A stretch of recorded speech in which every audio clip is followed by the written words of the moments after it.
Good afternoon, everybody. Just looking around for familiar faces. I don't know many people. You might remember me. I was here 8 years ago and went to Norway. Just got back. So welcome to Amaravati. And I've been invited to give a talk this afternoon. My name's Ajahn Kalyano. Been invited to give a talk this afternoon, the topic of which wasn't chosen by me.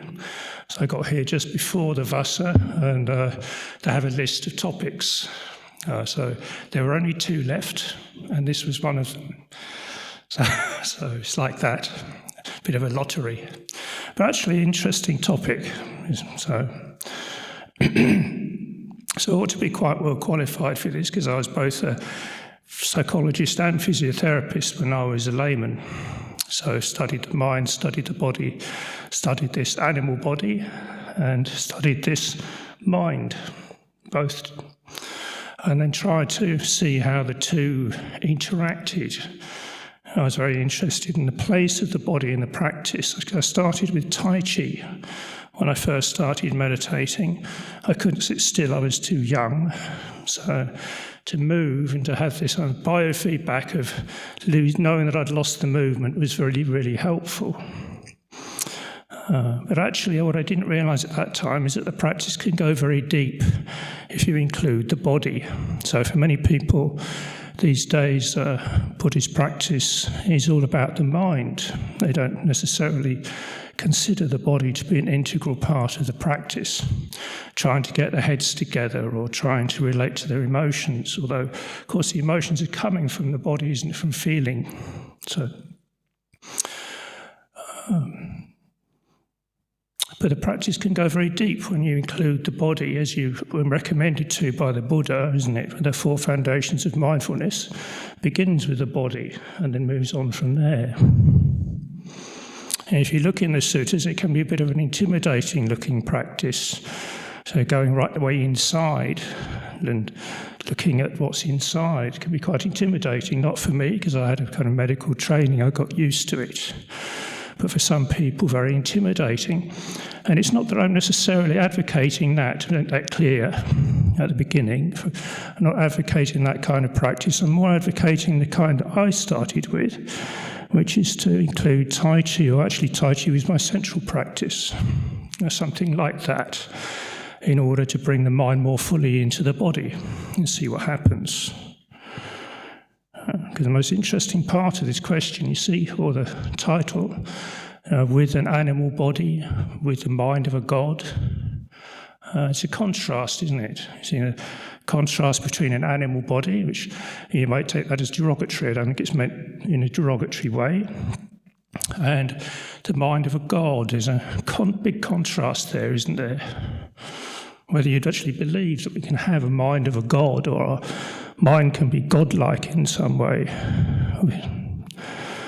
So we begin often, isn't it, when a question like this strikes us, a topic like this, to think about it and have different views. There's lots of different views in the world today on these issues, isn't there? So some people, science is very big these days. Everyone believes in science. Isn't it sensible to believe in science? So then people can believe that they're just the body. We're all biological robots, running around on a rock flying through space. This kind of view of humanity. Or you can have the other extreme. People who come here, and more alternative people who are looking to poke a hole in that view and to see the potential of the mind. So this is what this word God, or it's God with a small g, right? So it's not God with a big G and creating everything and in control and knowing everything. It's God with a small g. I'll come on to what Buddhism would mean by that as we go along. Maybe Deva is the word in the scriptures for that, or Brahma. So other people would believe that our minds are much more powerful than we would realize. And certainly through meditation, you can begin to encounter this power of mind. As you develop sati, mindfulness in the present, you begin to realize that that has a lot of power to it, strength to it.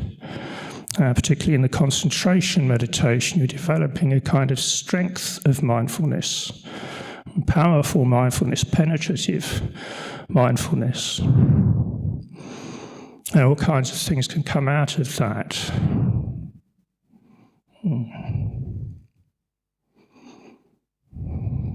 But the most interesting part of this question is how these two relate. Now here we are we in a predicament where we've got this God-like mind, at least, or a mind that's more than an animal mind in the sense that we can understand and control what's going on around us. We understand a lot about the universe, don't we? Makes us look quite God-like.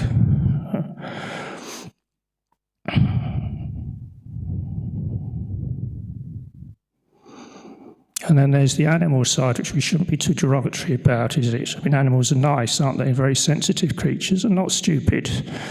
So we have access to a body which has its own intelligence, actually, that we tend to block out through thinking. So when the tsunami hit in Phuket all those years ago, that terrible tragedy, then a lot of humans died, but all the buffalo, apparently, who were in the area sensed it coming and were well out of the way. In that sense, the animals were a bit cleverer than we were, isn't it? So, but you get the idea of the question, this contrast. And then these two things, a seemingly immaterial thing and a material thing, how do they relate to each other? Nowadays, Buddhism, and also in psychology, modern psychology, cognitive psychology, they're saying that all mental phenomena are dependent upon the body in some way or another. So everything we think is dependent on having a body. And that's a big change from this, what you might call a Descartesian position, this dualistic position, where there's two distinct things, the spiritual mind and the body, the fleshy body. So this title can seem very Descartesian, dualistic. The dualism in science is out, because of all the evidence that thinking, which is the thing that can seem most like the mind, depends on the body in all kinds of ways. And actually the Buddha, not going through a scientific route of inquiry, but through the meditative route of inquiry, would also actually agree that all thought depends on the body being present in the mind. So there's an interesting parallel there. So if, say, you're meditating, your mind goes very deep and lets go of the things of the senses, it's called samadhi, and you all experience this kind of blissful, bright, light experience, beautiful, wonderful, no body, all gone. In that experience, then you can't think. Impossible. Interesting. So we come at the same place from a very different route. That we see the Buddha saying that the mind is dependent, having an experience of the body in the mind in order to be able to think. So if you have that kind of experience, and you come out of that kind of experience, you're in this big bubble of bright light, just like that, then you realise that when the things of the senses come back, you begin to be able to think, just the same as before, but the mental proliferation, or the automatic thinking that seems to come from the body, still doesn't come back for a while. It's a kind of step-by-step coming back out of an experience like that. And that's hugely revealing to this relationship between mind and body, or at least our subjective sense of it. So we've moved now, haven't we, from an objective discussion of what the situation is from an objective philosophical or scientific point of view, and we've got to a more subjective point of view of what we can actually experience, which is what we're trying to get to as Buddhists, is a subjective experience of this, some kind of evidence that the Buddha was correct about the relationship between mind and body. And this is what we can find if we can withdraw the mind from the senses, drop the body. The first thing we find is that the proliferating mind disappears. When we come out of that state, that the space is still there. But then, as we go on in our lives, that space will tend to crumble and deteriorate, and we go back to normal. And the proliferating mind will start again. So any desire arises in the mind, it kicks off that little automatic pilot inside, which is tuned in to all the pleasures out there, looking for pleasure, looking to avoid displeasure. This kind of automatic pilot that we have chattering away to us all the time. But we find that if we think wisely, then the mind will stay empty, stay inside. So this is what the Buddha is recommending. And the Buddha goes on there to begin to describe birth as the process of coming out of the inside. The mind goes out from the inside, this beautiful bright space inside, into the world. That's birth. So this is in psychological terms, or in the term moment by moment terms, and the life that we're living, that's birth. So we have a choice to stay with this bright, blissful feeling, or to go out into the world. It's not a difficult one if you've experienced or are experiencing that bright, blissful feeling. But if you haven't, then it's another thing altogether. This is where these samadhi experience is so clarifying to the Buddha's teaching. It clears the whole thing up. But for so many of us, we need to look for an experience that's more reachable. It's very rare. This blissful experience is quite a rare one. You have to practice very, very hard for it. But we can find, and what I found when I was just a junior monk, for example, as I came out of a meditation retreat, good meditation retreat, mine was quite strong, and then the same day, I slipped a disc. Ouch, right? There's the animal body.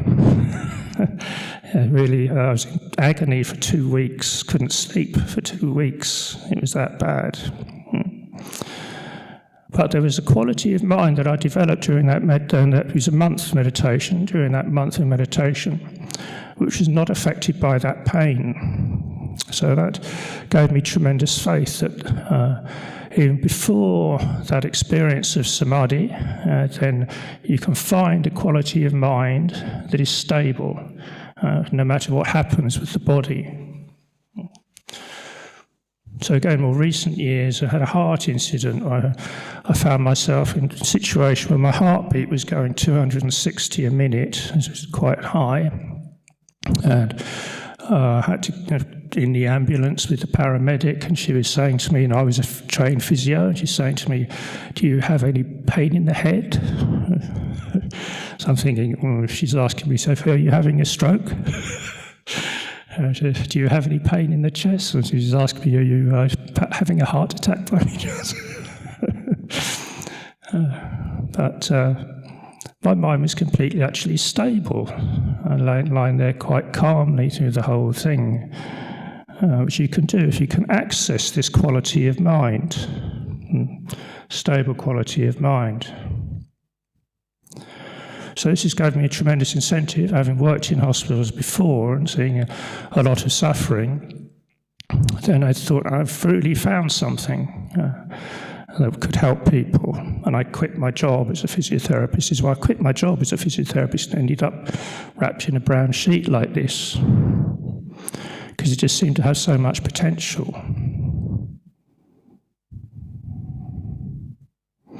And you might say that this is God with a little g, this stability of mind, which can then, as you develop it, you get a sense for the quality of it, that this brightness and stillness inside, that this is God with a little g.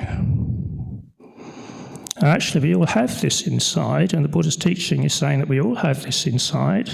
If we can get back inside, it's there for all of us. But our minds are just too busy running around in the world. Even when we close our eyes and try and meditate, isn't it? Mind's still running around out there somewhere after something or attached to something. So there's a process of trying to break our attachments in order to be able to let go of the world and to come inside and to have this experience, which will then change our lives. We can sort of realise that there's something far more beautiful inside than anything outside. Then this changes our lives, changes all our priorities in life, and gives us a refuge. So it's not a thinking mind, but this emptiness of mind, which you could say is a kind of Buddhist understanding of what the spirit would be, citta, this bright, empty mind.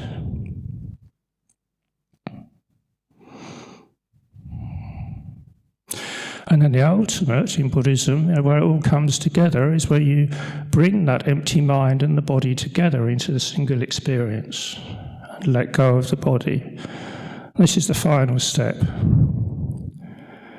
So the early years of practice can be a matter of trying to become more aware of the body in very simple ways, pleasant ways. Tai Chi, for example. You're developing a high degree of mindfulness and learning how to spread your goodwill to your body. You can feel great, spreading metta to the body. You can feel really good on that. So mind finds its way in, a benevolent mind finds its way into the body. So the healing potential. Tai Chi or Qigong practitioners can become healers even. So there's this kind of potential at the beginning. And then we just follow that, follow ordinary awareness of the body and see where it goes. And for me, I got so interested in this, I decided to left psychology and decided to do physiotherapy to find out about the body, and did anatomy and studied anatomy for a whole year and really got involved in it. It changed my whole perspective on life. I found another example would be, I was living in Norway, I got a phone call from a friend of mine whose father was dying of cancer in a hospice. And unfortunately we were just too late to arrive. He died about 20 minutes before we got there. But I arrived with a family in pieces around this man who'd just gone of cancer. And again, I found this mysterious quality of mind was a refuge also in that situation. I wasn't bothered with it. I wasn't upset by it. There was compassion in the mind and an ability to help, but I wasn't thrown by what I was witnessing. So this is all good evidence, isn't it, that there is an aspect of mind that is more independent of this animal body and its sickness and old age, sickness and death. Experiential evidence. With all the theories we can get into, there's a lot of this now in neuropsychology and all kinds of theories about the interaction between mind and body. And I have studied this, but it's interesting how study and how views and ideas don't really sustain you when the chips are down. What really sustains you is an experience, not an idea. It isn't really a refuge in an idea or a theory or a view. To have the idea that consciousness is all powerful or permanent, it doesn't help. What helps is to have some kind of stable experience in the mind. That's what helps.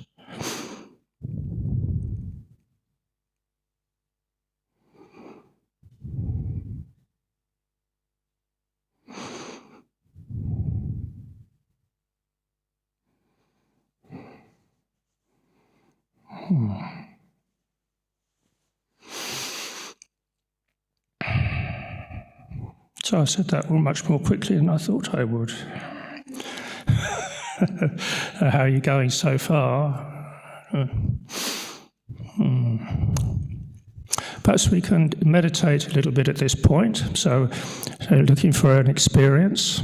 So if you want to close your eyes and go to the breath.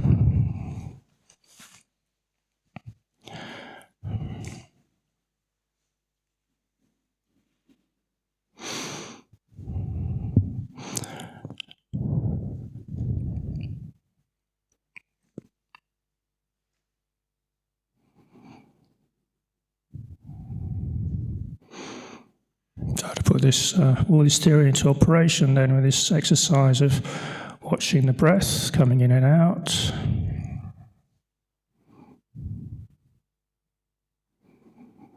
It's a very ethereal thing, the breath, isn't it? Refined thing. Trying to get a sense of that throughout the whole body, breathing in, breathing out. Extremely peaceful.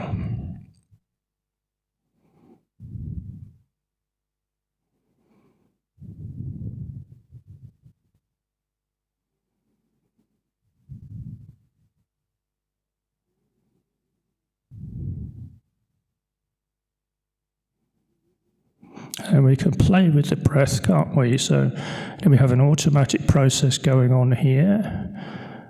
Just go on its own, if we let it, just be aware of it. But there's also a process we can join in with. So we can decide to breathe shallow, or we can decide to take a deep breath, very energizing. Or breathe very shallow, very calming.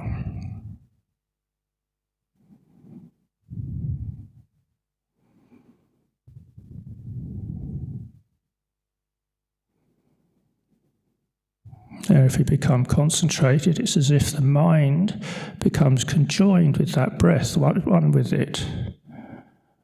And we're breathing the mind into the body as we breathe in. All this purity of mind, space of mind, breathing space into the body.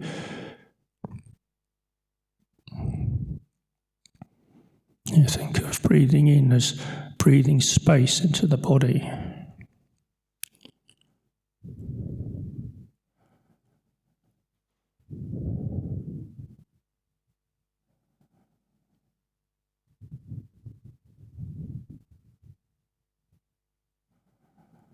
And just keep relaxing into that.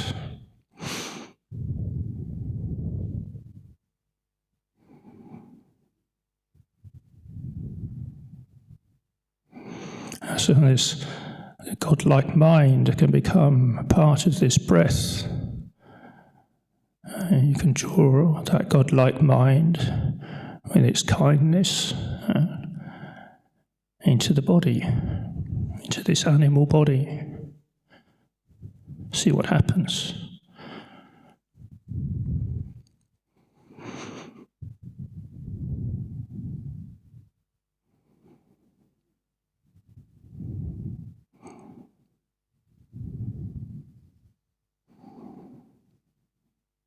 We can imagine what might happen, isn't it? Imagine a stream of light coming into the body, centered around the heart area. What that would be like.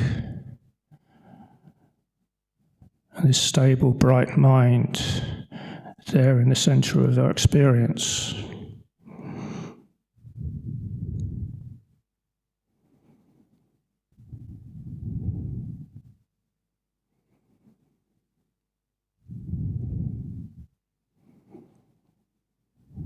And encompassing the other experiences of the body, the feelings and elements of the body. This is a good way of finding the body. The real body, so to speak, is elements: earth, air, fire, water. Buddha says we can experience the body like that just in terms of these four: the wateriness of it, the solidity of it. The air coming in and out is the main one we're looking at, and the warmth of it, the fire element.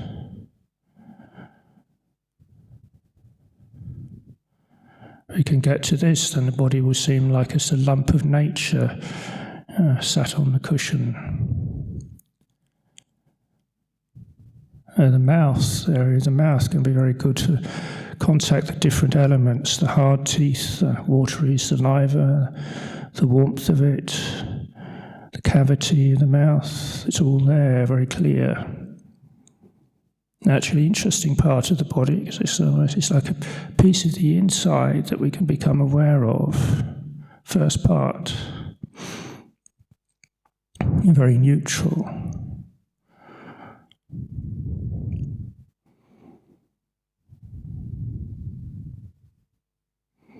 To gather the brightness of the mind around that area, around the mouth area. And it can be that one day, if not right now, that an image will appear in your mind of the mouth. Nice bright shining teeth, shining with the light of the mind, just like the Colgate advertisements.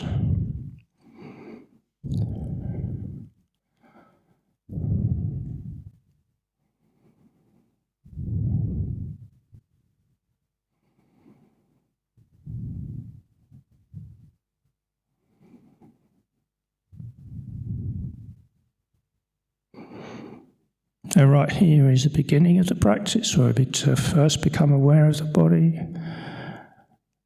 And then it can be also there the culmination of the practice, where the mind becomes very pure and bright. And we see that the mind of God, if you like, and the animal body are separate things in our experience. All fear disappears. A fear we didn't realise we had. I mean, how many people sitting here think that they're afraid of the body, or anxious with regards to the body? But actually the body, or having a body, can be a constant source of anxiety in our minds. We know our own vulnerability, really, somewhere down in the guts. We know that.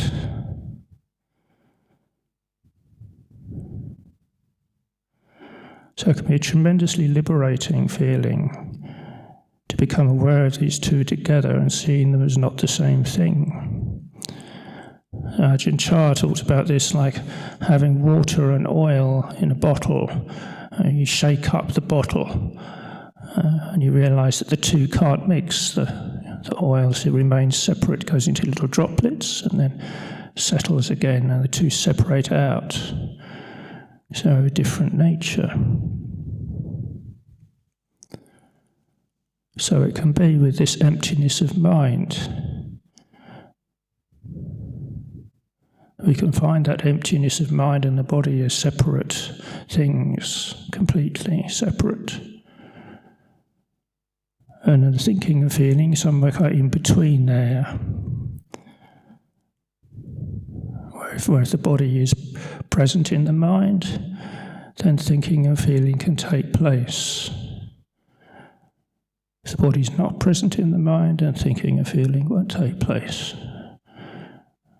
So you see the way these two are bound together.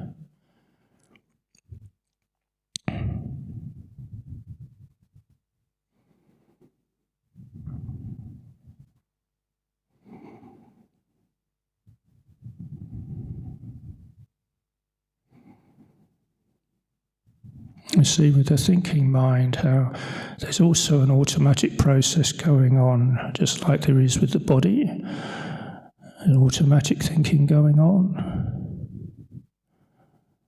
And then there's deliberate thought we can add in the present moment.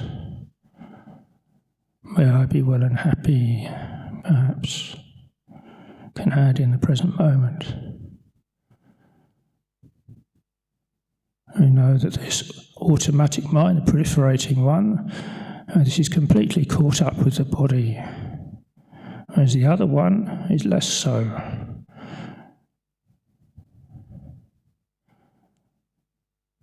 And the kind of perspective that we gain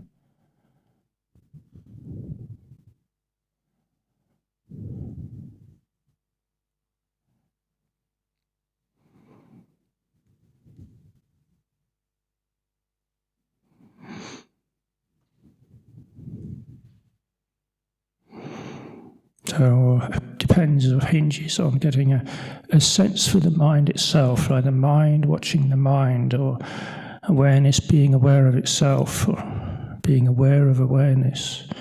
So if you develop your mindfulness in meditation strong enough, you can become aware of being aware. Which is probably the first way that we experience this kind of mind.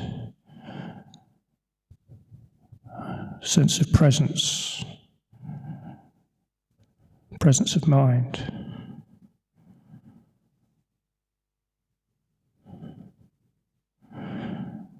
If that develops to the point where there is some brightness in the mind, then we can do all kinds of things with this. And this is where Tai Chi is, this concept of Chi.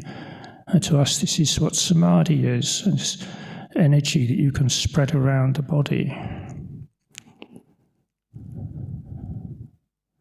And if the mind's benevolent, then it'll be benevolent, that energy.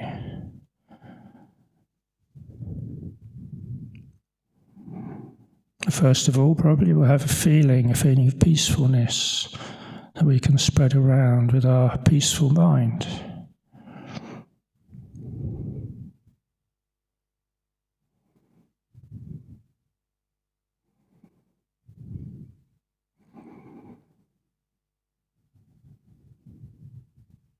So this exercise then of bringing mind and body together is what the Buddha is encouraging us to do. Bring them together like oil and water, and then see that they're not the same thing. And letting go just happens automatically. Oh, it's already happened as soon as we've seen that the two are separate things. So never trying to get rid of the body or get out of the body. All we're doing is seeing it as not us. This body is not me.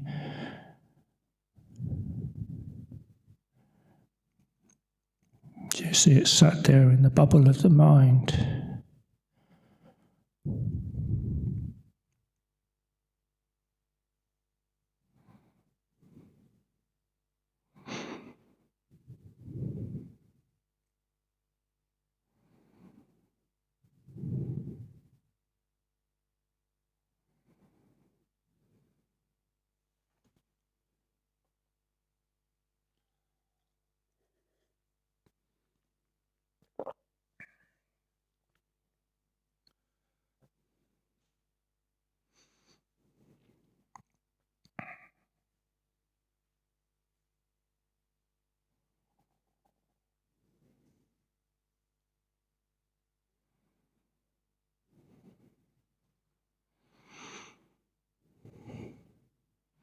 So I was introduced to another interesting kind of meditation the other day, which I'd never tried before, where someone led us in imagining that we were animals. It's quite relevant to this topic, isn't it? So saying, well, just think of an animal and then try and imagine yourself to be that animal. Feel your way into being that animal. That's a very interesting phrase, isn't it? Feel your way into that.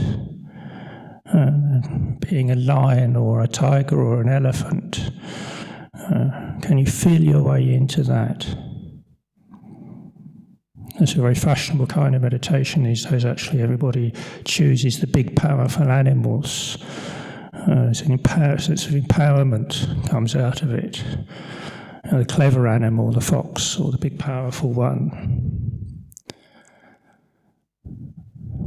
Actually, for some reason, decided that I wanted to be a snail, just small and humble and, shell to crawl into and trouble. I found that incredibly difficult, trying to do that.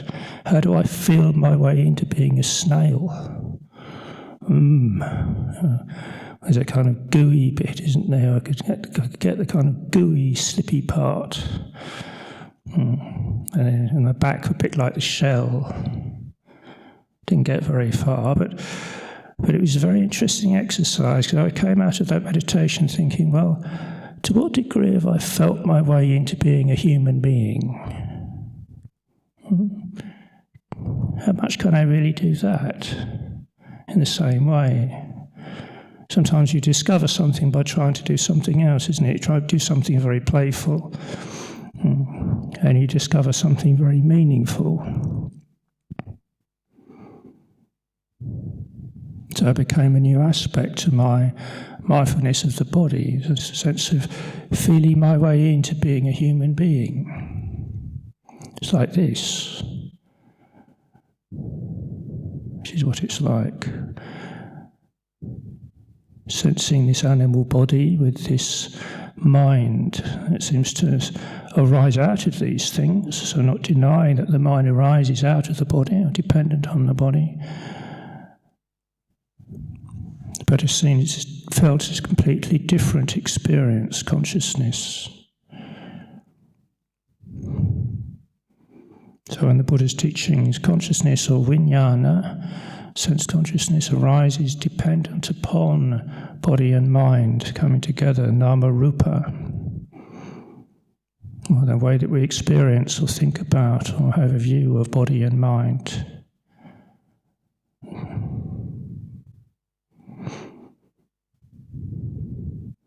The other way around is also true, that body and mind are dependent upon consciousness. So a mutual dependence.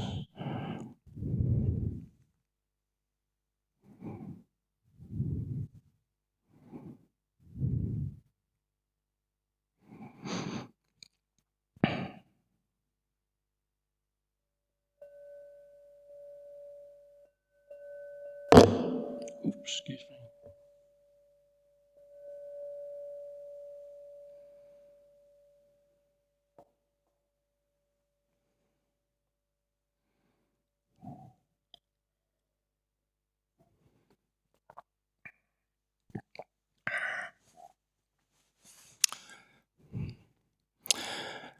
If you continue to practice like this, and then your whole new relationship develops between you and your body, or your mind and your body. You can have a different attitude towards the body. Yeah, so, for example, when I go for a walk, for me, so it's like I'm taking my body for a walk, like it's taking the dog for a walk. You could put my coat on, it's a bit like putting the lead on the dog and take it off for a run down the park. You recognise that the body's getting a bit kind of restless, or it needs a walk. Okay, off we go. Or taking a shower becomes washing the body, doesn't it? It's not taking a shower anymore. So I went to the zoo once and saw they were washing penguins down with this big hose. So I used to go into the shower and think of the penguins being like washing the penguins, washing the bodies of the penguins, like a zookeeper washing the penguins. It used to feel like that. And it has this kind of light quality about it, playful quality about it. I find myself bursting out laughing because when I'm eating my meal, for example, thinking that the mouth is like some kind of cement mixer or something. The way that it chews, the way food goes round it, ka-chunk, ka-chunk, ka-chunk, ka-chunk, ka-chunk. It's hearing the cement mixer out here, and all these rocks going round this big thing, ka-chunk, ka-chunk, ka-chunk. While I was eating my meal, I started giggling about it. So perceptions change. I found myself in a shower looking down at my legs, hairy legs, and it looked like I was bending over so much, so it looked like my feet were actually above my head as my head was upside down. I forget my meaning. So the whole perception of the body starts to change, and where we are in space. We're not forming a view anymore of what the body is through thinking. So it was all the kind of neuroticism went over my appearance. And not that I had a lot of that. I'm lucky I'm not pretty and young anymore anyway.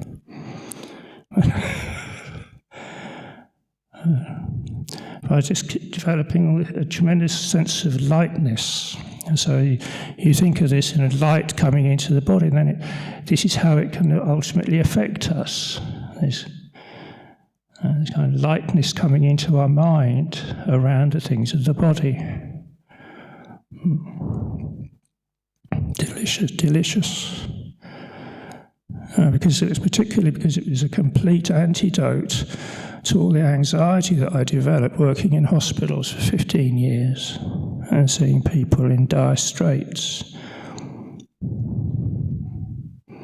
So now I can approach those situations with a kind of lightness. It doesn't faze me. Yet there's still compassion there, still wanting to help. So this is a mind as relating to the world through wisdom and compassion rather than through sensuality. Sensuality will tend to fade, or be rather more optional, let's say. Particular perception on a particular occasion. So you notice already that we can have this. A doctor, a gynecologist, has to have different sort of glasses, doesn't he? When he's examining his patients, has to look in a very scientific way, not a sensual way, isn't it? That's what you can do that. So it can be that you can develop an awareness like this, and it becomes just a different, your spiritual glasses that you put on. You can be living a perfectly ordinary life.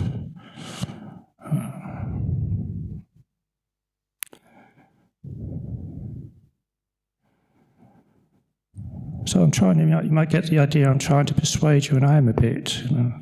Just trying to hope that a few people could walk out of here and really see the value of having the body as part of their spiritual practice, including it, and investigating the relationship between the mind and the body.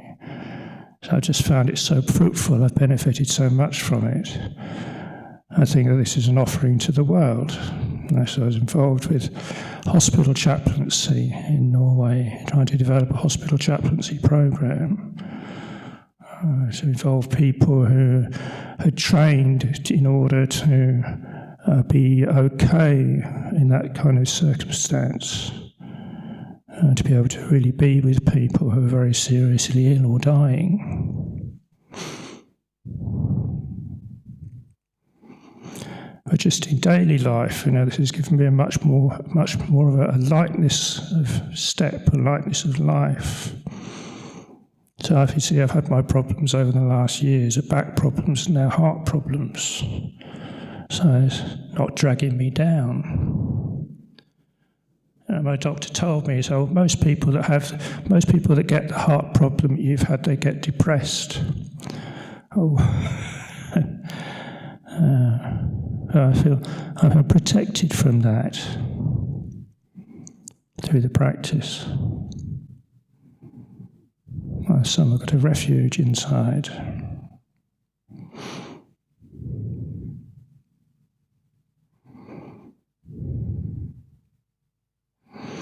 And this thing is this brightness looks on at the animal with compassion, not with judgment, or not looking down on something.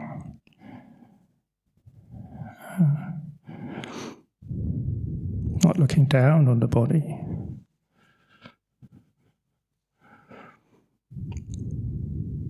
And actually, the centre of it is inside the body, and then the heart area is where it lives. Subjective experience.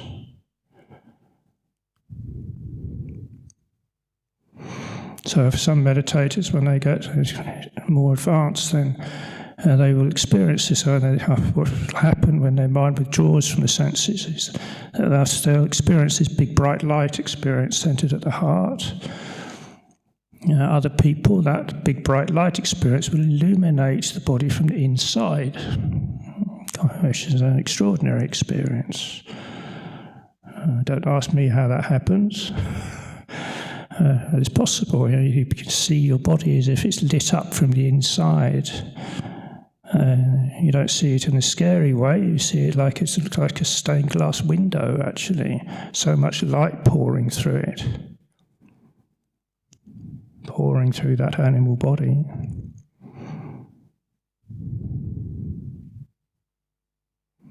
So there's nothing to fear here, but this practice, if anyone considers going inside or looking inside the body, and I would seriously suggest that you should have a teacher, excuse me, you should have a teacher to guide you, as very important for this not to make you negative about the body, which of course it could make you depressed even, to see the nature of the body and its mortality. So mind needs to be protected from that when you investigate like this. And the primary thing, or the first thing that's recommended to protect the mind, is loving kindness. So you only ever go inside with a mind that's full of kindness, with a kind attitude, loving attitude. Then your mind will be protected from a negative view of the body. This is not what we're looking for. But there's quite an art here in choosing how to do this and knowing when you're ready to do this. Of course, it can be something that's forced upon us, isn't it? Like it's forced upon me. I was at college and I had to study the anatomy. But we can choose to do this to the degree to which we go as far as we want to go. We go as far as we can remain with a neutral view, and not feel averse to what's in there.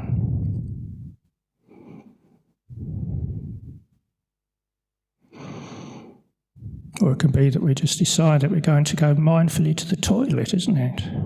We've got that one every day, it's an animal thing. We all go poo every day. Interesting how we say this. Like we'll call it number twos, don't we? Or you're going to go and do your business or something. These phrases around it, which are a bit ridiculous in a way. And the locked cubicles that we go into, hide in. Something that's hidden. That's something that happens every day, isn't it? It's part of our lives. It's got an animal part, and the animal moment. You might say the best animal moment of the day.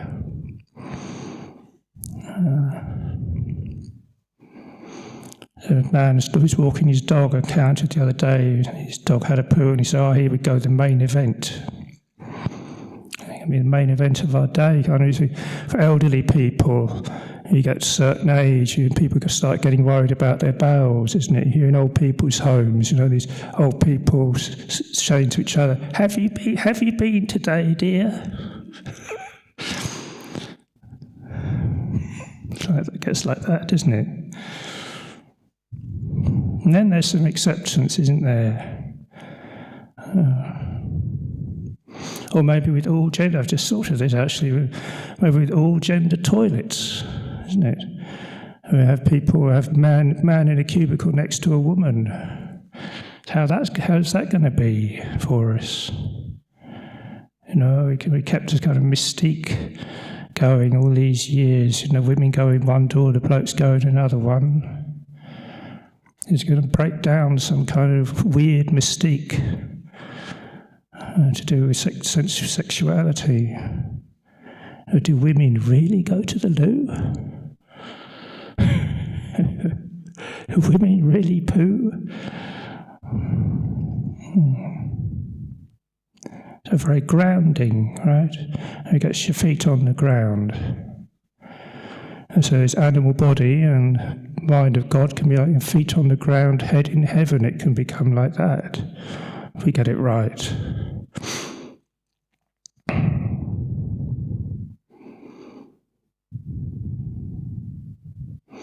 They're both very useful qualities. Having your feet on the ground is so enduring, stabilizing, steadying, firming, isn't it? Having your head in heaven is so enjoyable. It can be blissful, wonderful. Freedom, sense of freedom, liberation.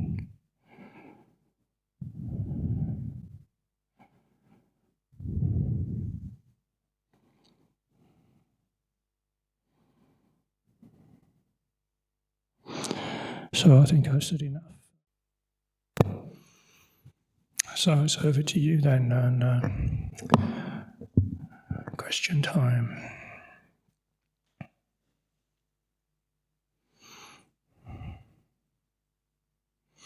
Yes.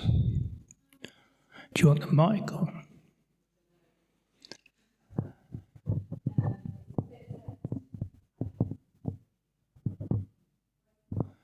There.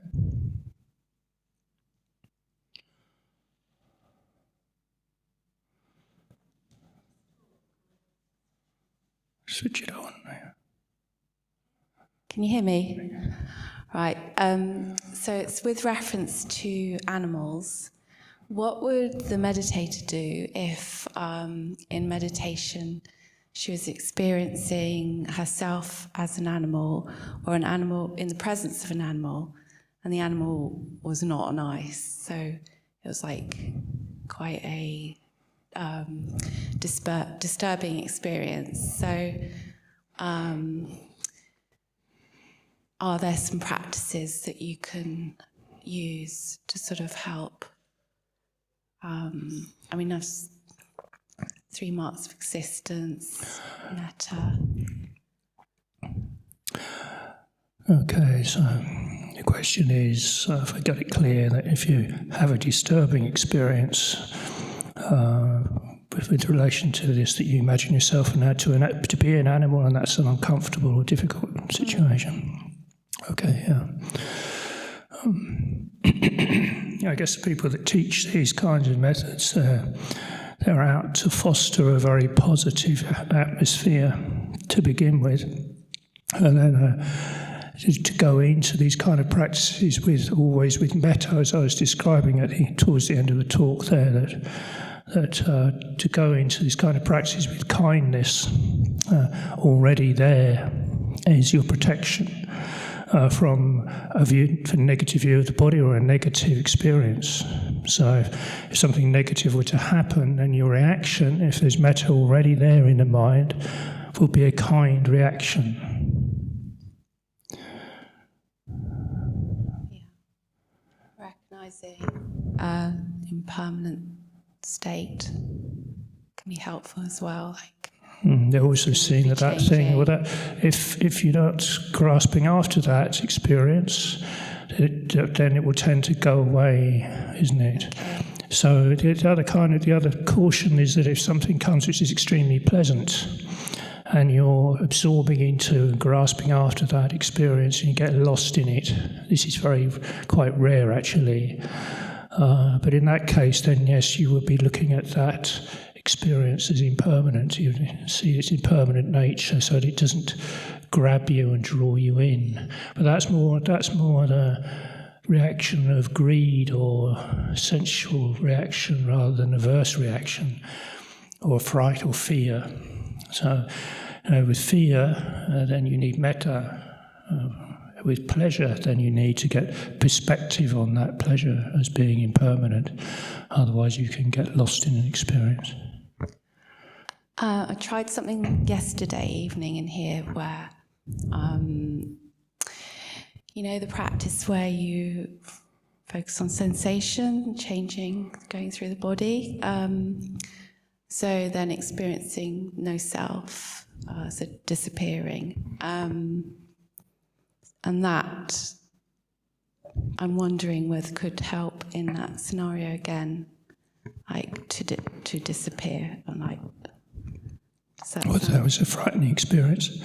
I like the experience to experience the no self in meditation, but I'm wondering if that's something that could be used, like if that scenario happened where something very disturbing, and then can you bring that into practice along with the metta to sort of, I don't know, to distance from that more difficult spirit or whatever. More difficult than going in with something. If you're going in with metta, you have your protection already there.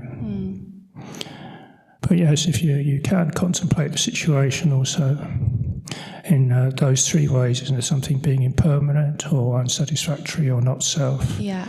So if you examine feeling and you get this feeling of the sense of self disappearing, what that's telling you is that your mind previously was identifying with feeling, and then you come to your feeling, oh, no, that's not me, it's just feeling. Yeah.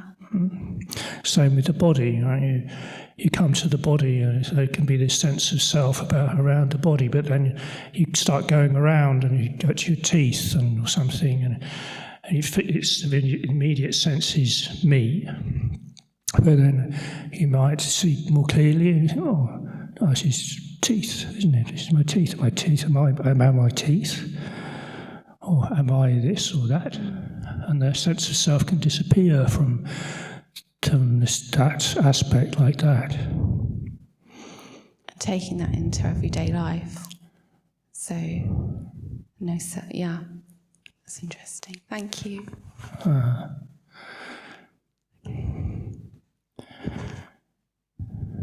This lady helps to run a meditation group in Bradford-on-Avon, incidentally, just to give her a plug. If ever in that area.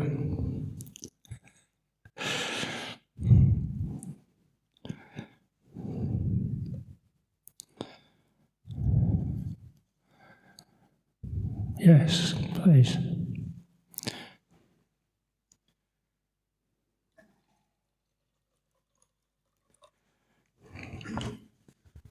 Oh, thanks for your talk, Ajahn.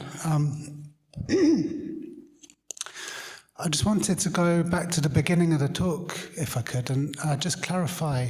I think you said the Buddha talked about being born a little bit like being unborn. So us coming into the world is sort of getting away from this type of consciousness. I think you were talking about and explaining it as a state of samadhi. Am I correct in that's what you said?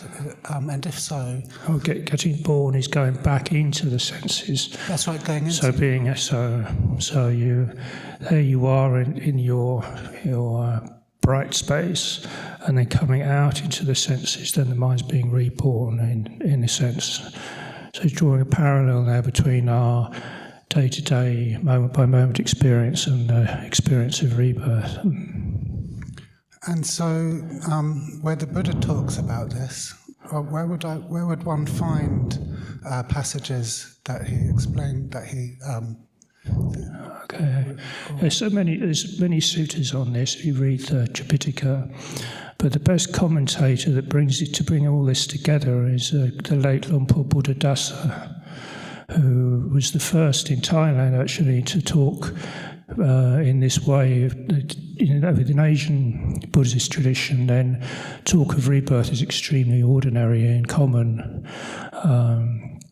But the talk of this, seeing the mechanism of rebirth actually in your life now, that's much less common. So he was the first to introduce this kind of teaching into Thailand. Thank you very much. There's a book of his, I think, Under the Bodhi Tree. Buddhadasa.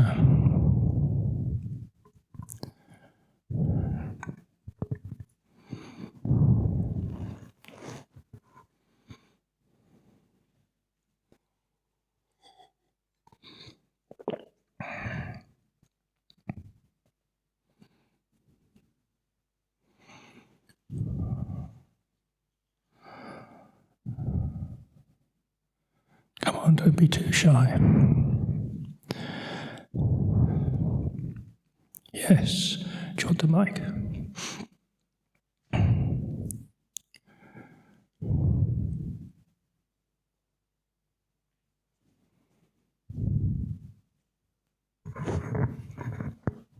Thank you very much for your Dharma talk.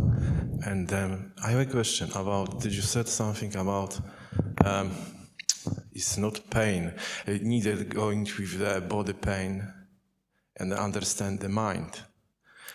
Is there any way around? I mean, Without experiencing the pain, you mean? Yes, the pain body, yes. Yes, well, let's talk about an extreme example, I guess, that, having that stable state and then experiencing something as traumatic as a disc prolapse, slip disc. Then I saw very clearly, as the pain was so strong, I saw clearly that aspect of mind that could be with that and not be affected by it. But it doesn't mean that that doesn't apply to just any other situation where your mind can become much more stable in relation to feeling just normal, everyday comfort or discomfort. You can see how the more you become aware of the body, the less you have a need for comfort, the more you're able to tolerate discomfort. And that can be a great release already. I mean, you're learning something, isn't it? And also, how much time do we spend trying to become comfortable, organising our lives around being comfortable? And, it can be tremendously freeing to be more tolerant of discomfort. So practicing with the little things, and then maybe one day something big will come along. Yeah.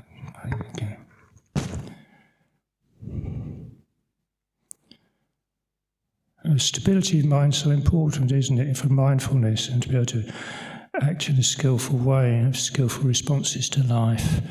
And the main thing that throws us off of that is either pleasant or painful feeling. We were automatically going for the pleasant and automatically withdrawing from the painful, whether that's really the right thing to do at that moment or not. And so this kind of practice can really stabilize us to be able to experience those things and then make a conscious choice in the face of those experiences, whether it's pleasure or pain. And the body is like an anchor for us like that. You think of the senses pulling us around. The Buddha said it's a bit like having a whole set of animals tied to us and all going in different directions. Pulling us in different directions. Our eyes are pulling us in one direction, ears are pulling us in another direction. And the body is this kind of anchor, stabilizing anchor for all the reactions to the senses.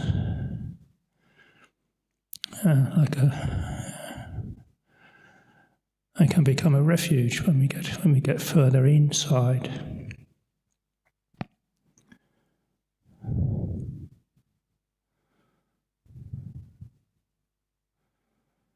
But it's not all just about dealing with trouble either. The thing with this is that it's all so enjoyable once you get to a certain point. There's so much joy in it. So not to see this as just some kind of another problem-solving technique, but to see that there's a tremendous joy that can be found through this.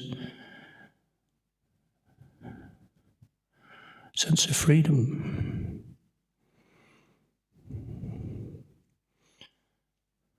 Freedom from being tied down by the things of the body. Yeah, so I know your face. Yeah. Hello. It's thank you very much for your talk, wonderful talk, and I just want to share rather than ask, because I remember when I was a child, we were very much encouraged to be in the state of different animals, and I have been working with children as well in this country. And this comes to mind as there is a release of energies that has been unknown to the body. And it's very practical, very useful. I think it's to be encouraged. And because we learn through stories, obviously, these little children who I've been working with, they haven't even met a wolf or a fox in real life, but they still can release a lot of fear or joy, as you mentioned. It's not only fear, of course, and that's what I wanted to share. Yeah, thank you. Thank you.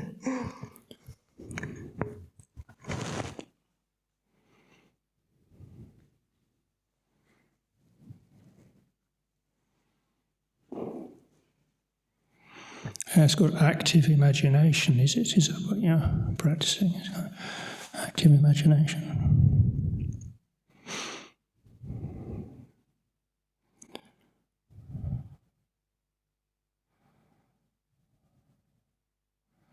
Anybody else? It's funny, I thought there'd be lots of questions. I thought it'd been quite challenging with the talk. Yes.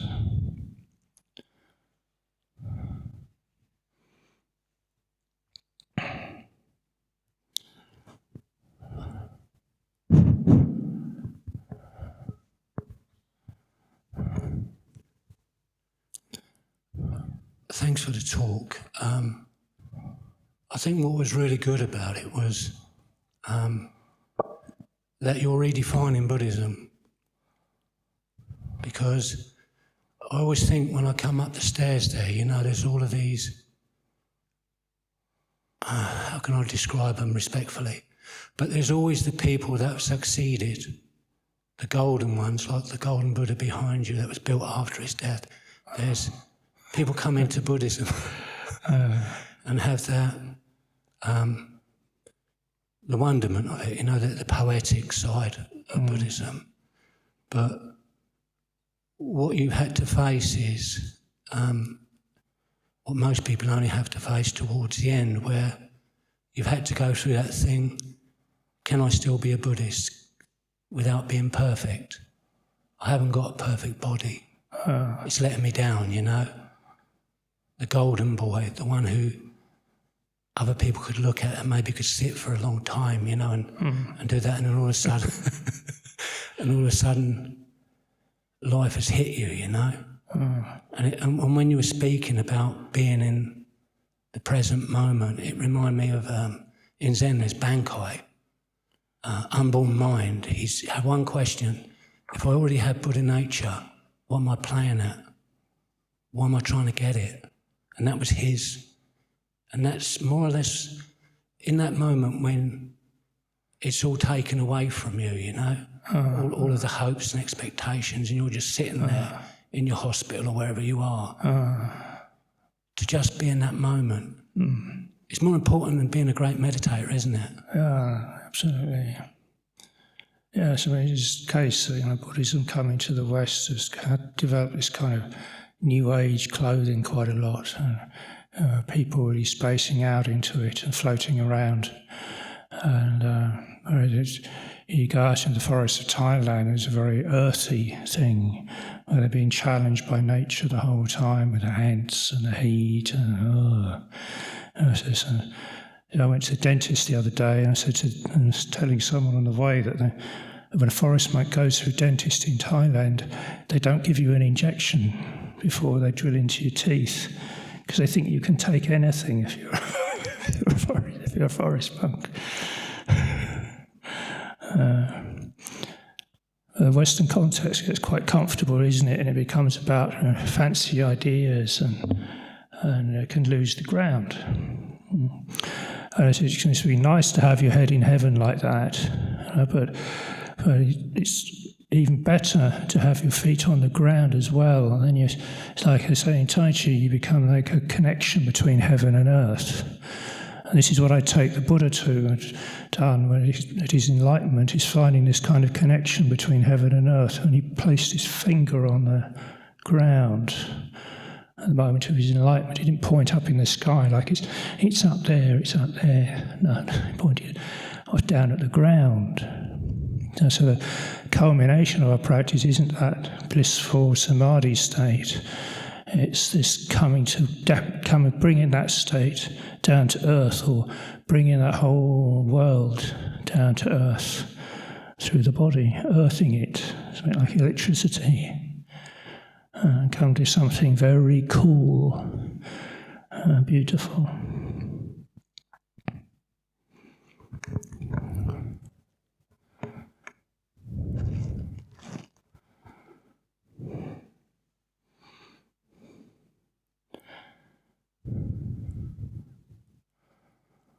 Anybody else? I've got a doctor over there. I think that the doctors must have good questions. Yeah.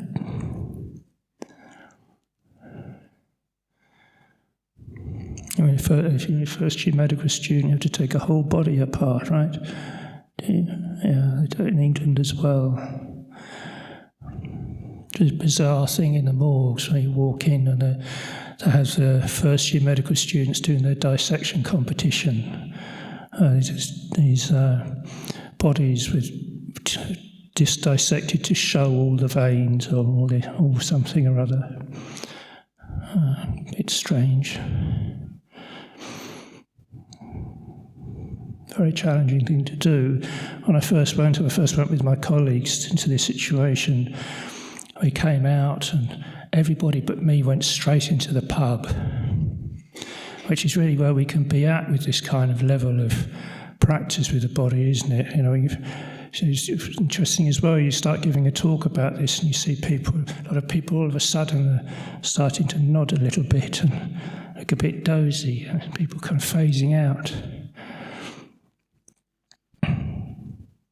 Actually, coming out of that session, I didn't go into the pub with my friends. I walked down the street. I found myself feeling my legs under me walking down the street. I just spent the whole afternoon playing with the hamstrings on this specimen because Australia is a physio hamstring injuries are very common, so you really want to know what the hamstrings feel like and where they go and know what's under the skin. So walking down this street and suddenly had this image of my hamstrings working in the back of my leg. And I thought the reaction was going to be horror. Actually not at all. So the opposite is a tremendous sense of peace.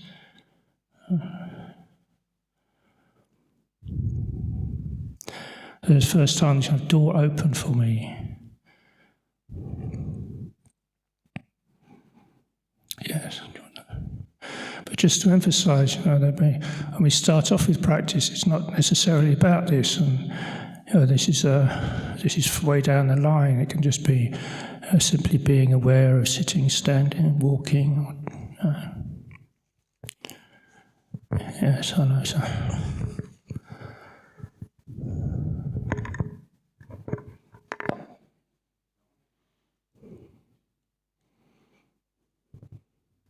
Hello.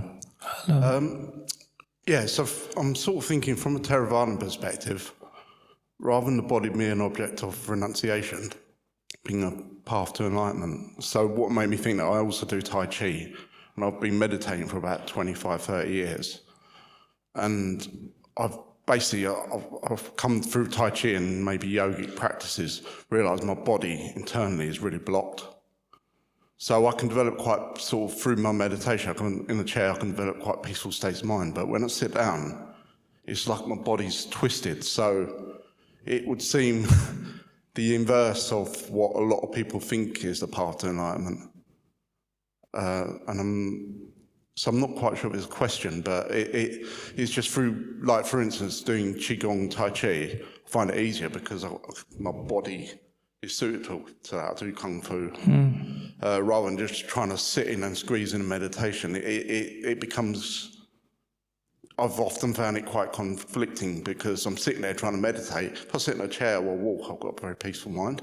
But then I sit down, it's like trying to squeeze juice out of a raisin, you know? It's never going to happen. So it's the inverse of what we're conventionally led to believe is a path to enlightenment. And is that possible from say, a Theravadan or particularly, or maybe a Buddhist view generally? Yeah. Thank you. A very simple answer to that question would be, in forests of Thailand, there's two kinds of meditation done, principally sitting meditation and walking. And Ajahn Chah said, well, some people are going to be more suited to sitting, some people more suited to walking. Simple as that. So some monks would do principally walking meditation. And then in order to develop a bit more strength of mind, a focus, then you're doing sitting. So the benefit of sitting still, is to develop a strong focus. Some people, that's a difficult thing to do. So you're better to stick with what you're good at, and do a lot of whatever body thing you're into, but to get it as simple as walking meditation, just walking up and down, and be able to feel that the same as Tai Chi or Qi Kung or all these more exotic skills, you're just going to very simple body awareness, walking, can mean that you can then integrate that refined awareness of the body into your daily life. You become a more embodied person. And sooner or later, you start to get drawn more towards the body and to the point where you can sit there and just be with it. But it took me quite a long time. I started with Tai Chi. It took me quite a long time to settle down. Partly because, these skills like Tai Chi are so energizing.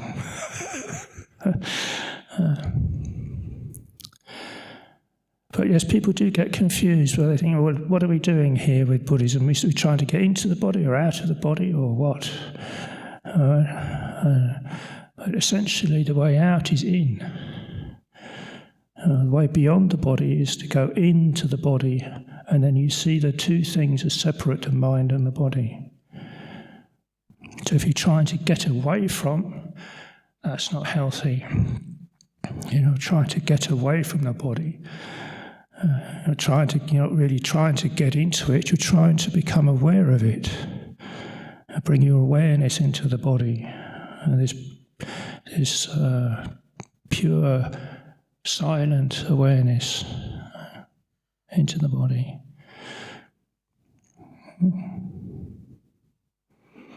And sometimes there can be a block to that in your karma. Like when I first started meditating, I've been asthmatic. I was very asthmatic when I was from 4 till about 15. So when I first started watching my breath, I started getting very anxious, because the only time I'd watched my breath before was when I thought I was going to have an asthma attack. So sometimes there's more direct attention to the body. There can be karma there, blocking us from actually getting deep into that.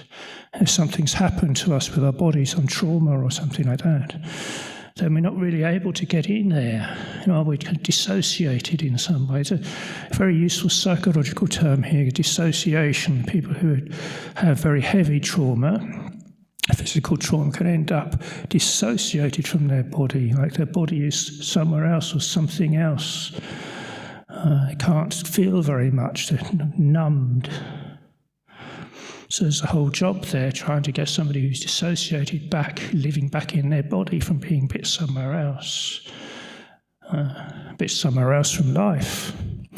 Never mind the body. So all this is things we need to work through. It's not that we're just bypassing all the work with the mind here. We discover all the work we need to do as we get into this relationship between mind and body. Discover what's there. How do we really feel about this thing, this situation that we're in? If we go at it with no preconceptions whatsoever, as Luang Por Smedo says, it's like this, just like that. Having a human body, this is a human life, experiencing a human body is like this. An open mind.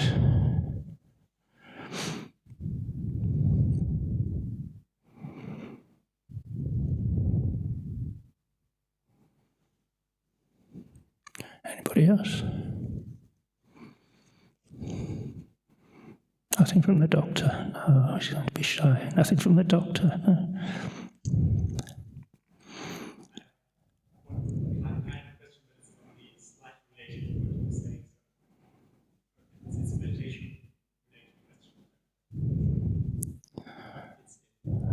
Okay.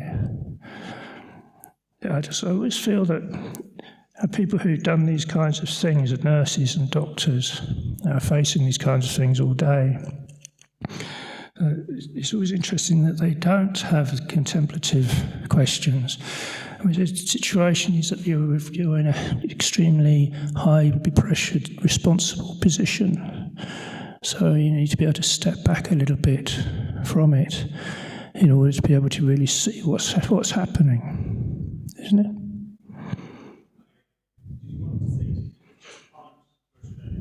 Yeah, go on.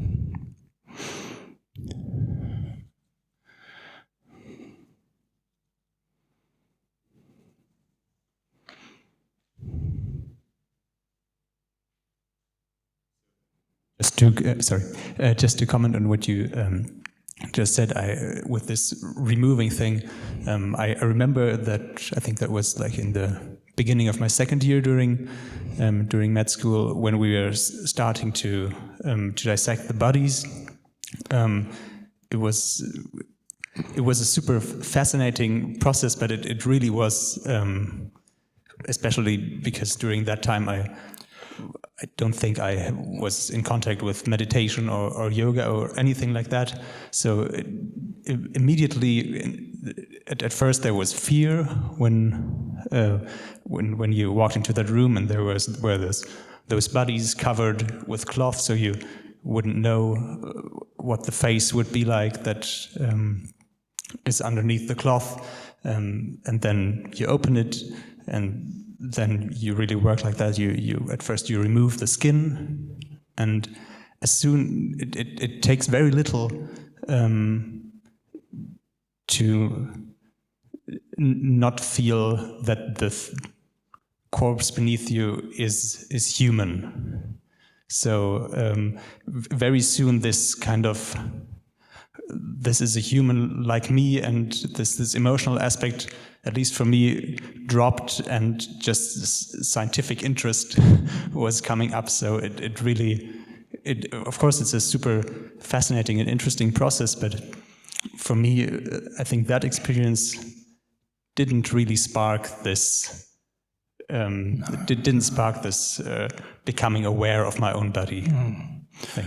No, but actually a good preparation for it, because if you've begun to see in this scientific way and you've drawn in looking with curiosity, then you overcome the aversion aspect. And if you're looking to help, then there's also metta involved. So there's another job to do for someone like you to really capitalize on that experience. But you can, through meditation, you can capitalize on that and turn that, put a different set of spectacles on the same experience, and just looking at it extremely calm way, not trying to do anything, just looking, and that can open you up to this whole thing. Or if you were to do a body practice like Tai Chi, then if you walk away like I do, you walk away from the situation, then you're acutely aware of your own body already, then something can happen. So like many skills in Dhamma, you're developing it on different fronts. And then sooner or later, all the different skills are piling together and you get some big result. As you do your sitting meditation, walking meditation, visualization, so on. And nothing special, it's just like a dedication that you need, faith, dedication. And sooner or later, these things come together. So you have some of those skills already. Yeah, I also notice now that I do profit from the knowledge and from, I think I feel a little bit of that coming together. It's a wonderful feeling where you can end up being a refuge for somebody else in distress as well. Somebody who's in a very difficult state, and you can be there right with them and not disturbed by it.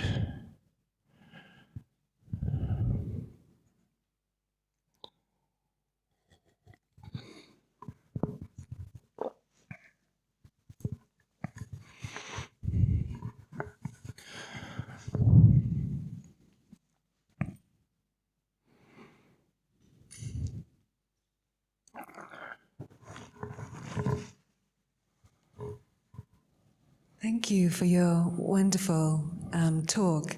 I actually guided the Buddhist group on Wednesday. We have a lay group and we take turns. And there were some similar themes we came to. Healing requires a wholeness, not just being lost in fragmented parts of our experience, or if there's pain, not just getting lost in pain, becoming aware like of the ground, holding our experience, the space, and also of the non-pain, and sort of bringing in the pain into the wholeness. And we had quite interesting sharing about how different people had worked with pain.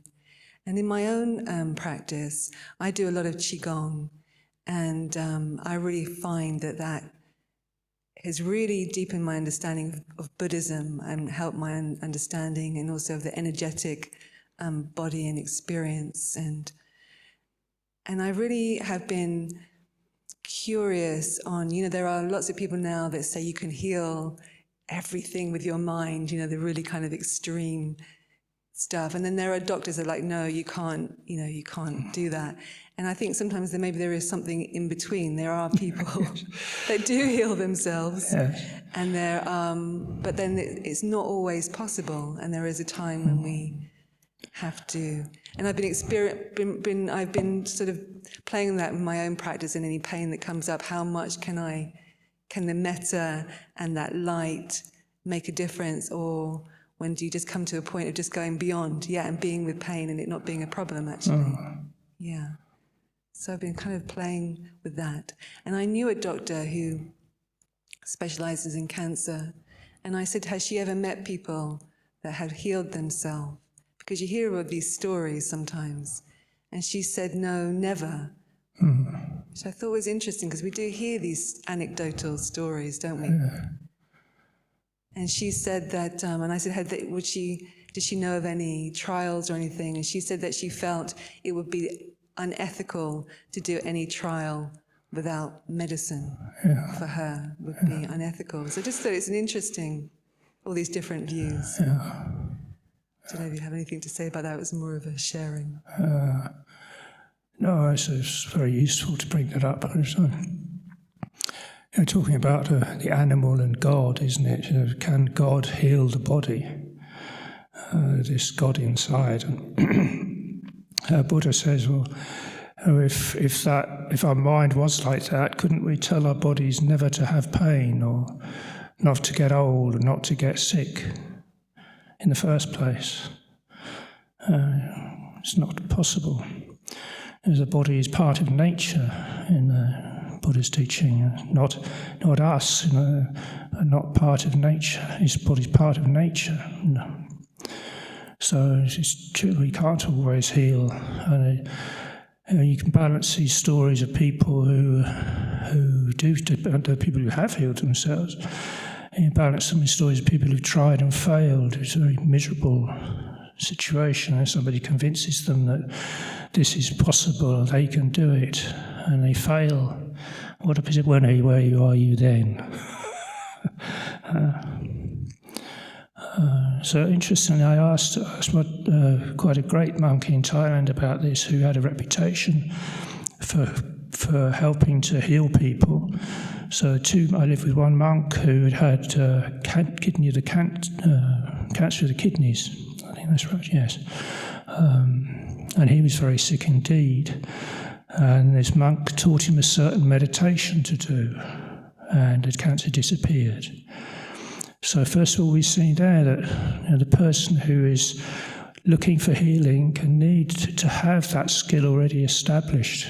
It's the same with a woman I met in Bangkok who had breast cancer, who's very sick. She was taught a certain kind of meditation and the cancer disappeared. But she was already an advanced meditator.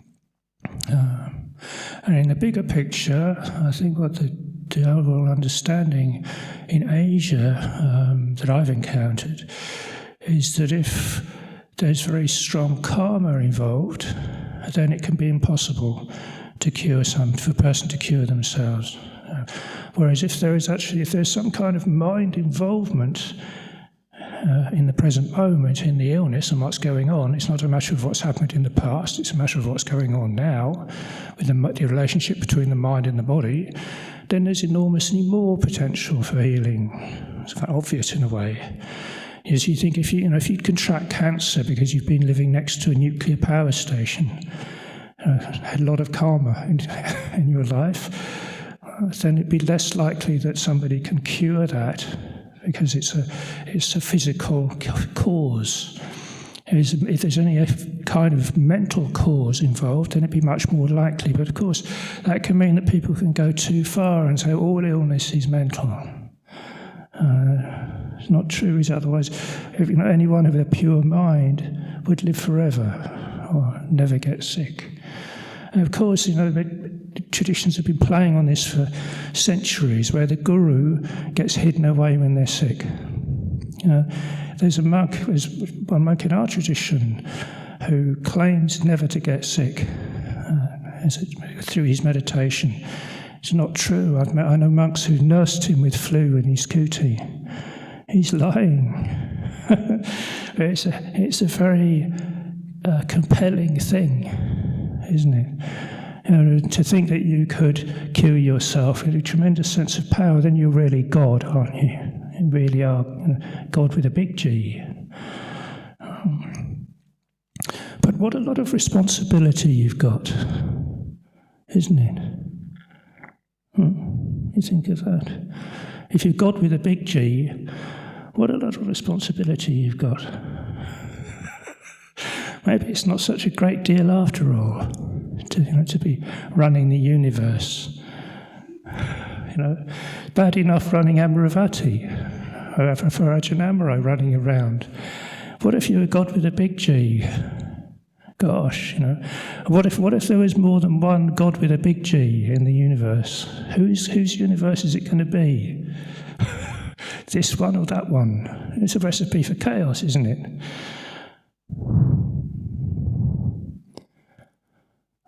For a kind of taking on of the world. You're taking the world on, you're taking the body on, rather than letting it go. You're taking the burden on, rather than letting it go. I came to that conclusion because I think sometimes, there are times when people can heal themselves. It might be emotional, and at some time they deal with the emotions, and then the problem clears. And sometimes it is harder karma, and we need to learn to go beyond the body.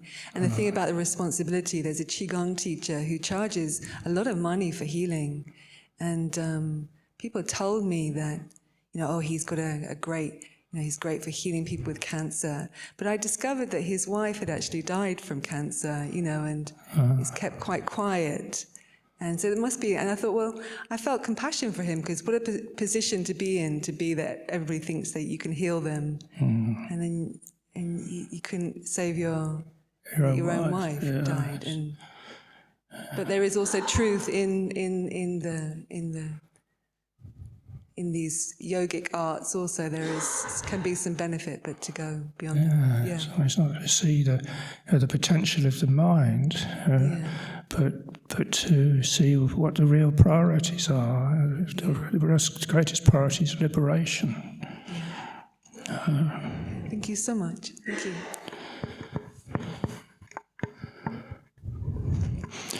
I was having a difficult day once. I was at an airport and I'd been delayed. I'd missed a flight and I was absolutely exhausted. And someone approached me, an evangelical Christian approached me and said, "Are you sure this life's right for you?" And Because the Lord, he cured everybody. He went around curing everybody. Did the Buddha cure anybody? Did he go around curing people who were sick? He didn't, did he? Why not?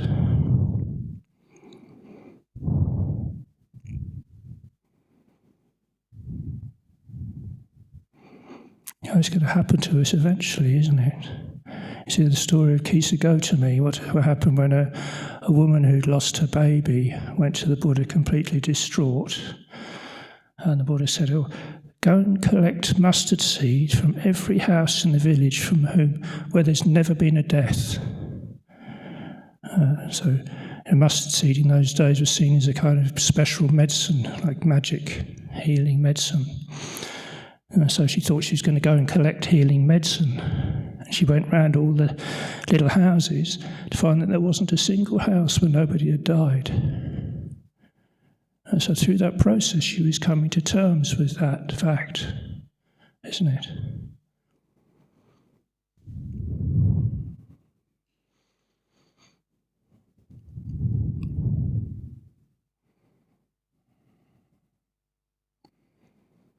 But it's quite a big one, I think. Someone told me a joke recently.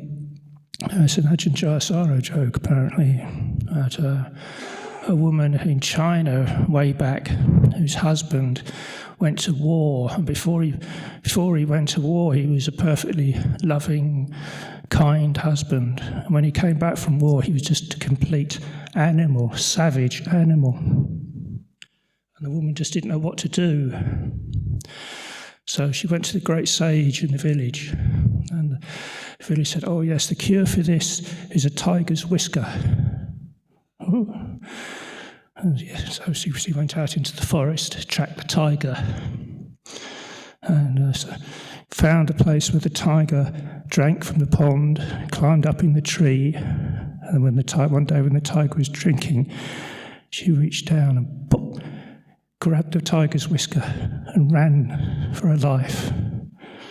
And she went back to the sage and handed him the whisker, same kind of thing, like a medicine, thinking it was the medicine.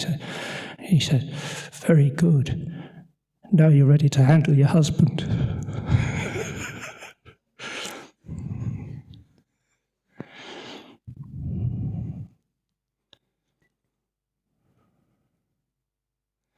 Because there is something to face here, isn't there? Something scary. And so how to calm the mind and face with a calm mind something very scary. And from that we're able to take a medicine away with us.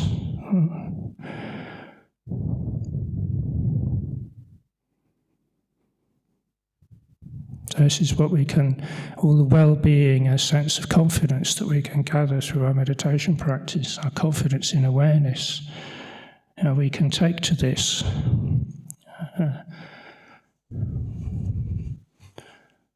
But be aware that, yes, of course, people take this too far and they'll try and sell you on an awareness that can cure anything.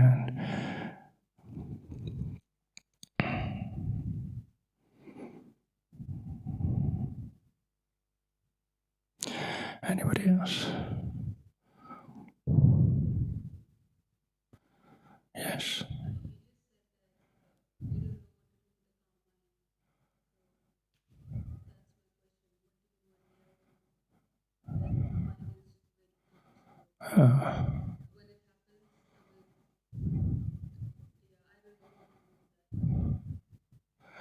Yeah, this is so yes, quite often as a meditation teacher, people come to me and they say, "Well, my mind's really calm now. I can't seem to get it any calmer, and it's very strong, and I feel a real sense of refuge. But what do I do with this?" Well, this is what you do. You take that into the body, and you take it in order to face the body and the things of the body, and face mortality, face anicca. This is what facing anicca is facing mortality, not just watching your mind state come and go. That's one kind of anicca. But ultimately, this body's going to die, isn't it? That's a much more fundamental form of impermanence than a mind that just comes and goes. So you go much deeper like that into your experience. There has to be a tremendous amount of faith and trust to do that. If you ever meet somebody who's been liberated through this, so someone like Luang Por Liam, who's not a care in the world, absolutely light as a feather, or Luang Por Paniwada, who I met, the same thing. He was sick with cancer, 78 years old, and knew he was dying. Absolutely light as a feather, no fear whatsoever. So a man who's close to here, in a hospice, I was living here before, there's a man in a hospice about half an hour's drive away, Cockney guy. He asked his daughter for a book about Buddhism one time and got, luckily enough, The Mindfulness of Breathing by Luang Por Buddhadasa. And he started getting up every morning to read this book and meditate. He's an ordinary guy, builder. And by the time I met him in the hospice, his mind was absolutely as solid as a rock. There he was, lying there, dying of cancer, and completely light as a feather.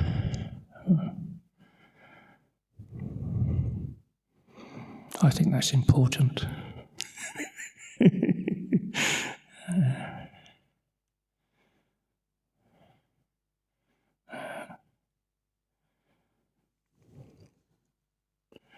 So people who just walked in, there's any question and answer session. The topic today has been with a body of an animal and with the mind of God.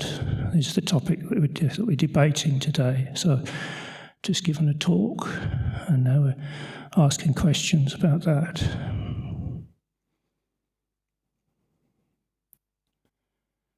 About how we can discover through meditation this kind of our spirit, if you like, so godlike aspect of ourselves, purity of ourselves, of the mind, emptiness of mind, and how that can affect us, how important that can become. Just to fill you in.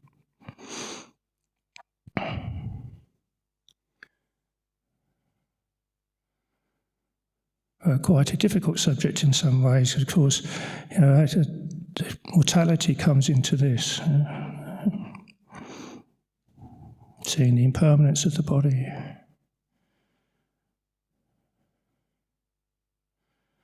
Yes.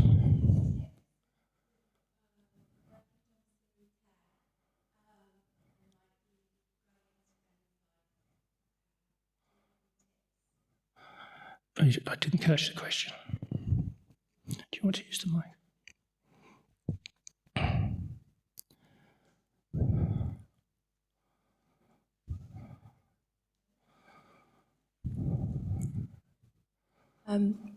Just wanted to ask, do you have any tips for working with people at their end of life? Lots. Yes. I mean, I think my hottest tip on this one is to be relating to people as though they were not their body.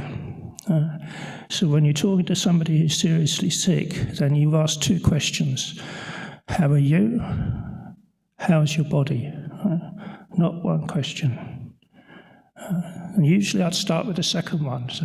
So okay, how are you? How's your body, first of all? And then you keep the discussion to that. This is how the body is. And then, how's the mind? Then just the way you're discussing that thing is already separating those two things, isn't it? It's different from, how are you? And then inevitably people will start talking about their body. It might stop them and say, no, I wasn't meaning that. I was just meaning, well, how's your body? That's the most effective way I found of dialoguing with people, to dialogue as though they weren't their body. And so they see their body as a separate thing from their mind. So you talk about the body on one hand and the mind on the other. But you can there can be a trap here that you can get too ambitious trying to teach people in very difficult circumstances. So this happened with Paul Breiter, who was a disciple of Luang Por Chah, went into hospice work after he disrobed as a monk. And he was all excited about it and asked Ajahn Chah's opinion. And he said, well, it must have been some of the way that Paul Breiter was talking to him. His answer was, well, what difference would it make to you, do you think, if you've got a red-hot iron poked in your side to be handed a lotus flower? What difference do you think that's going to make? Pointing at the fact that so often you can go in with a lot of ideas into some field like this, and you find yourself with somebody who's in an extremely difficult situation and can't necessarily think very well or talk very well. So it'll be a matter of being with them and facilitating a process by which they can say how they're feeling, but in a way that, as I said, divides the experiences of body and mind. Where you ask about one and you ask about the other, separate thing. And you won't be answered in a question about the body with the mind or the other way around. And people will begin to be able to relate about their condition in a way in which they're seeing those two things are separate. That helps a lot already. And how to take care of yourself when working in that field, sort of. Any tips? Yeah. This is. You have to have practiced yourself, isn't it? I mean, if you've come to terms with your own mortality, then you're really ready. But that's a rare thing. So it can be it's not an all or nothing thing here. You can be relatively okay with it, or come to terms with it altogether. But the more you work on this, the more of a refuge you are. So most of the work you do, if you sign up as a Buddhist hospice worker, most of the work you do is on yourself, and you're not developing concepts about what to do. You're just trying to get yourself into the right space in order to be there for somebody. So the trap is that you develop all kinds of concepts about how people should die, or how I should be with the person who's dying. And yet none of that washes, none of that works. It's too individual a situation, unique, everyone's unique. So the thing is to be able to be fully present with somebody in that situation and receptive. And you're not there to offer Buddhist dogma, start teaching people Buddhism when they're in a position like that. You're able to just open up to listen to them. So many people want to have things that they need to say, or actually they're wanting to teach you at that particular moment, tell you what it's really like. Which is, of course, a tremendous privilege, isn't it? To be able to hear that. Thank you.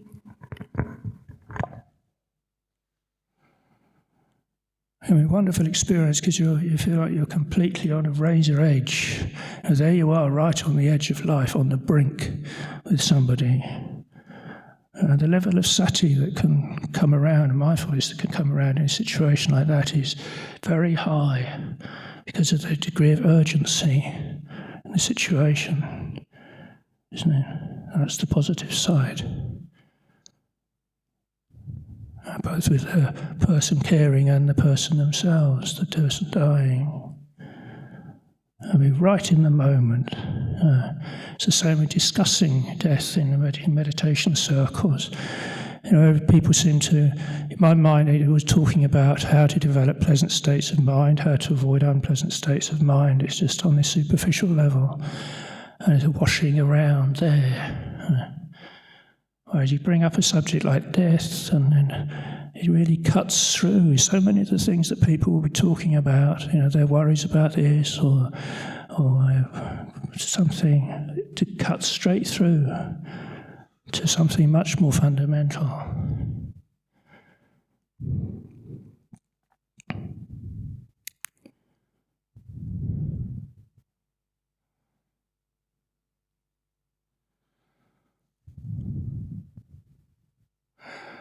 Of course, in some cultures, it's a difficult thing to do. Very death-phobic cultures. You start talking about death and people will just clam up completely. It's totally a taboo subject in some cultures.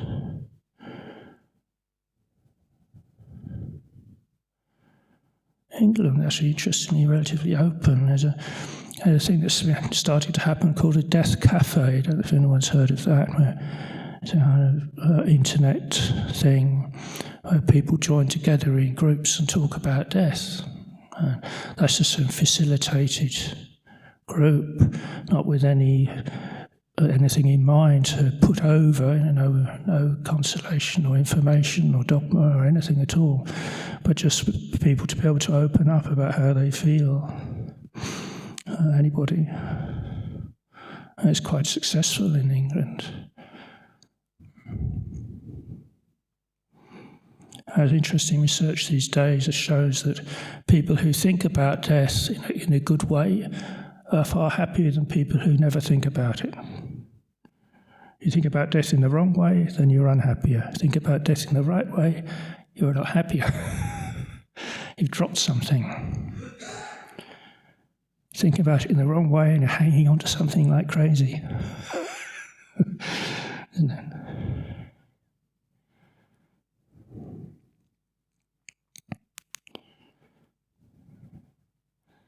Okay, maybe time for one more.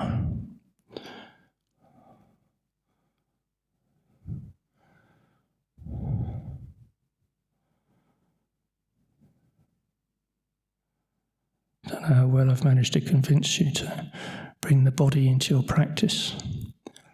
Oh, sure. It doesn't matter. So, always in these sessions, the way to end is to say, if anything I've said is useful, then please take it away. If anything I've said doesn't seem to be useful, then please just leave it behind. I'm not trying to push anything on you.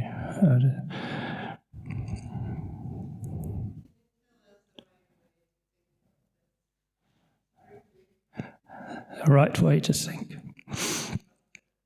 Well, it's not about thinking, it's about getting your mind into the right space and then introducing the subject or having it introduced. So if you notice the way it works in a lot of monasteries is, in Thailand they put skeleton in the monastery, so it's always there. And then you get yourself into the right space, and then death is there for you already, some sign of it. So there's a skeleton in the wall behind here as well. Or here you are at the monastery and you're doing the morning chanting and you start chanting about death, dying.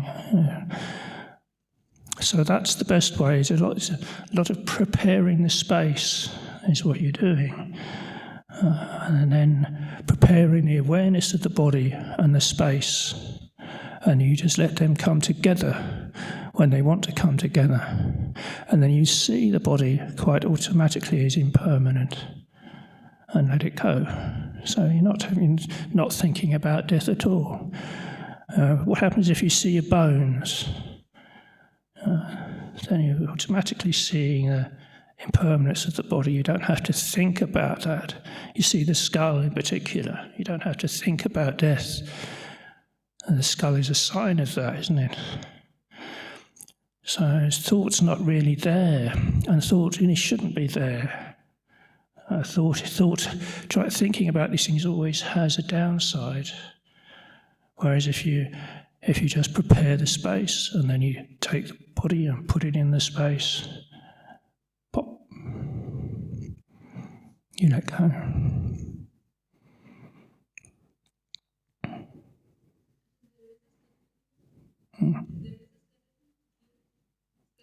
Yes, not a real one, it's plastic, I think.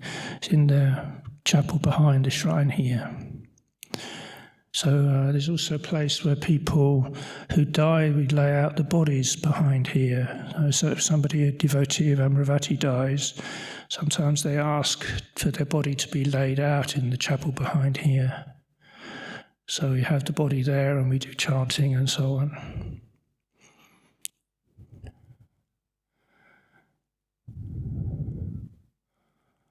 So I think we may need to end, and the people coming to do something else, so I'll just check the audio. But I think that's a good place to end for this afternoon. I hope you've enjoyed it. I hope I've managed to balance the positive and the negative and not gone too far one way or the other on this one. I wish you all the best with your practice.